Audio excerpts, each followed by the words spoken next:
Seorang oknum anggota polisi, Aibda Nixon Pangaribuan, 41, menganiaya ibunya, Herlina Sianipar, 61, hingga tewas di dalam warung milik keluarga di Jalan Raya Narogong, Desa Dayeuh, Kecamatan Cilengsi, Kabupaten Bogor, Jawa Barat. Kejadian tragis ini terjadi pada Minggu, 1 Desember 2024, sekira pukul 21 waktu Indonesia Barat. Menurut informasi yang dihimpun oleh tribunnewsbogor.com, pelaku menghabisi nyawa ibunya dengan menghantamkan tabung gas berukuran 3 kg ke kepala korban beberapa kali.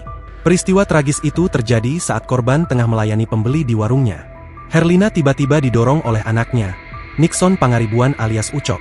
Saat korban terjatuh, Nixon dengan sadis lalu menghantamkan tabung gas tersebut ke arah kepala sang ibu. Kapolres Bogor, AKBP Rio Wahyu Anggoro, mengonfirmasi peristiwa ini bermula dari cekcok antara pelaku dan ibunya.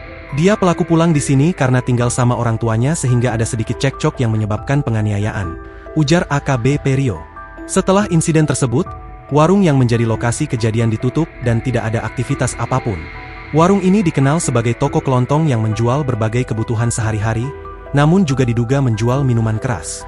Hamid, ketua RT setempat, mengakui warung tersebut kadang-kadang menjual bir dan minuman anggur. Saya sih nggak ditutupin, emang jualan kadang-kadang bir gitu, rokok, minuman anggur, katanya saat ditemui pada Senin, 2 Desember 2024. AKBP Rio menegaskan, pihaknya tidak akan pandang bulu dalam memberikan hukuman kepada pelaku. Sebab menurutnya hal ini merupakan kejahatan serius.